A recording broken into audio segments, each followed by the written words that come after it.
చెప్పండి, మీ సమస్య ఏంటి? Tell me. ఏంటి ఎవరు మాట్లాడరు? పిఎంఓకి రక్తంతో ఉత్తరాలు రాసింది మీరేనా? సార్, ఇక్కడ ఏ సమస్యలు లేవు సార్. మీరు బయలుదేరండి. ఏదైనా సమస్య ఉంటే నేను చూసుకుంటాను. మీరు చూసుకున్నట్టయితే మేమెందుకు ఇక్కడ దాకా రావడం? సమస్యలు లేవని చెప్పాల్సింది మీరు కాదు, వాళ్ళు.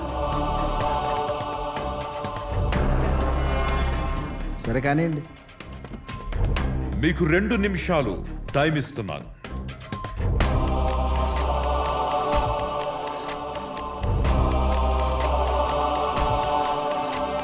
సరే,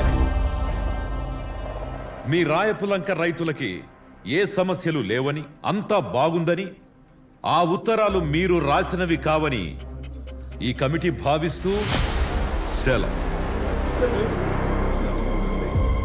it's just a waste of time. Excuse me sir.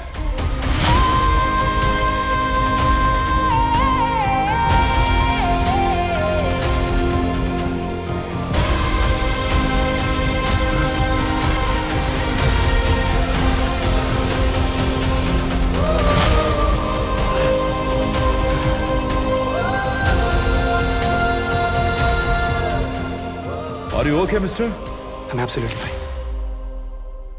నేను మీ టైం వేస్ట్ చేయండి సార్. మీ టైం చాలా విలువైంది.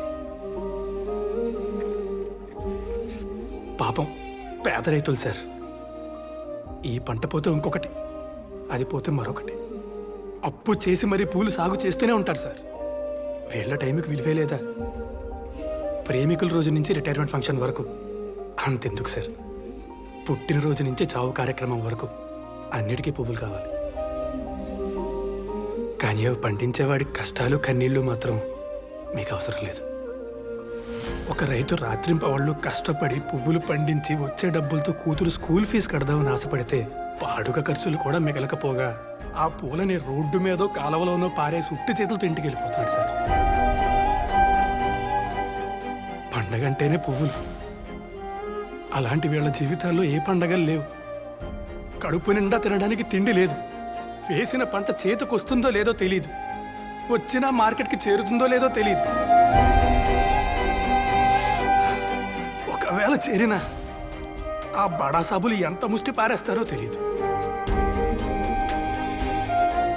ఎక్కడో అమెరికా, చైనా వాడి ఫోన్ అనుకుంటే అరగంటలో మన చేతిలో ఉంటుంది సార్. కానీ మా తోటలో పూసిన పువ్వు మీ పూజ గది చేరడానికి ఎందుకు సార్? 1,00,000 సమస్యలు.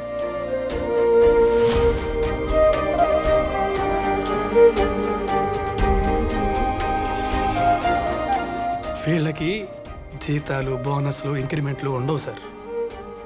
ఏళ్ల పాటు లాభాలు వచ్చినా రాకపోయినా ఈసారి వస్తుంది, లేకపోతే మరోసారి వస్తుంది అని వీళ్ళ జీవితాల్ని మట్టిలోనే పూడి చేసుకుంటున్నారు సార్.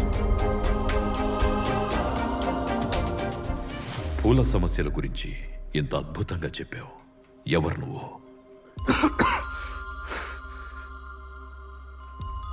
నేనొక రైతు కూలిని సార్.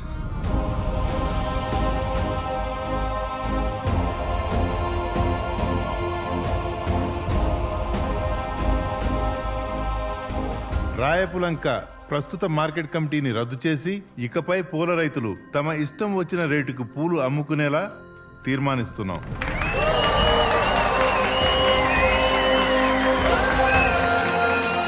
రైతులందరినీ ఏకతాటిపైకి తెచ్చేలాగా ఒక డిజిటల్ పోర్టల్ను ఏర్పాటు చేయవలసిందిగా సిఫార్సు చేయడమైనది.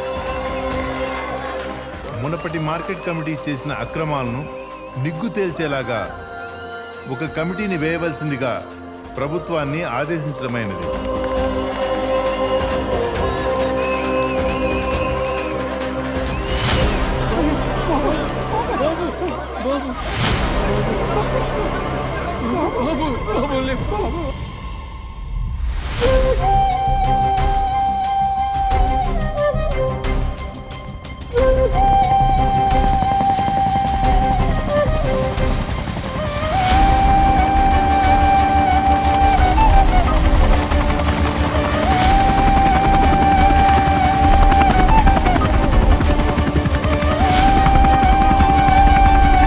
వాడొక్కడిని చూసి మీరు ఎంతమంది ఎందుకు భయపడుతున్నారో నాకు అర్థం కావట్లేదు. పోనీ వాడు కాకపోతే వాడి పై అధికారి ఎవడైనా ఉంటాడు కదా, వాడు ఒక్కడు కాదు బాబు, 10 తలకాయలున్న రావణాసురుడు వాడు. వాడి నాన్న ఎమ్మెల్యే, ఆ ఎమ్మెల్యే బావ మంత్రి, ఆ మంత్రి కొలపోడు ముఖ్యమంత్రి. ఇలా అంతా ఒక గూటి పక్షులైతే మా గోళ్ళు ఎక్కడ నిలబడతాయి బాబు? ఎన్నేళ్ల నుంచో మా కోసం ఒక్కడైనా రాకపోతాడా, మా కష్టాలు తీరకపోతాయని బిక్కు బిక్కుమంటూ ఎదురు చూస్తున్నాం బాబు, చూస్తున్నాం.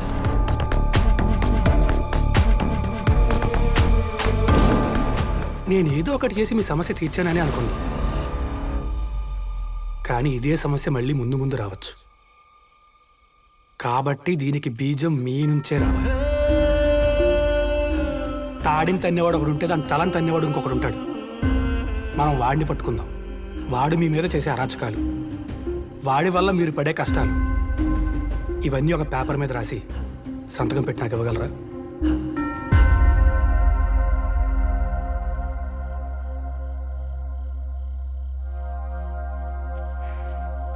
లేరా,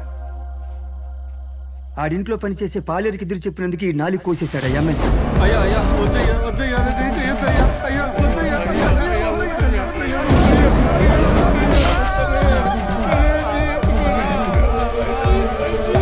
అలాంటిది ఆడి మీద కంప్లైంటా? అంత ధైర్యం ఎవడుకుందాన్ని ఇక్కడ? భయం, మౌనం. నీకు తెలుసా,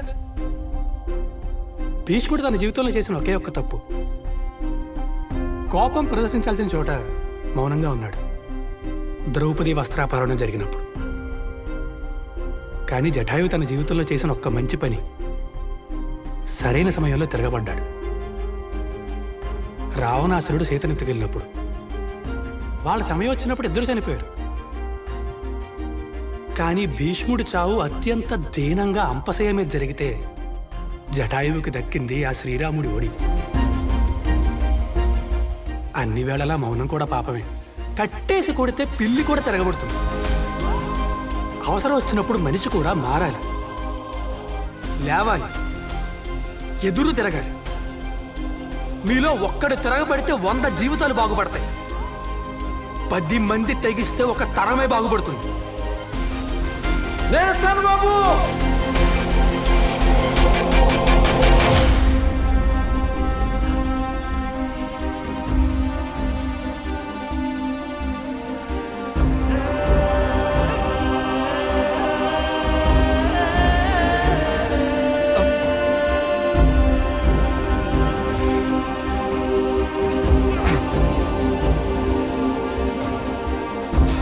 ఉంటాం బాబు.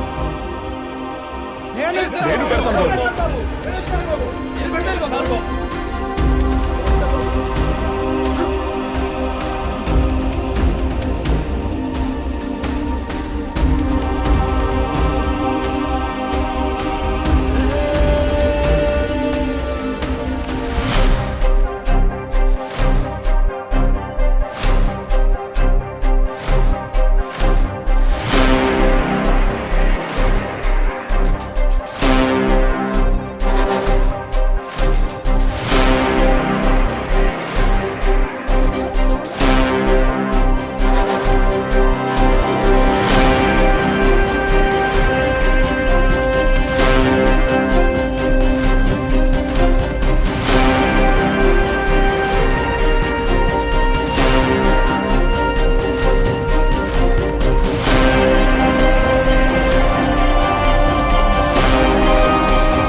ఈ టైంలో ఎక్కడికి వెళ్తున్నాడు?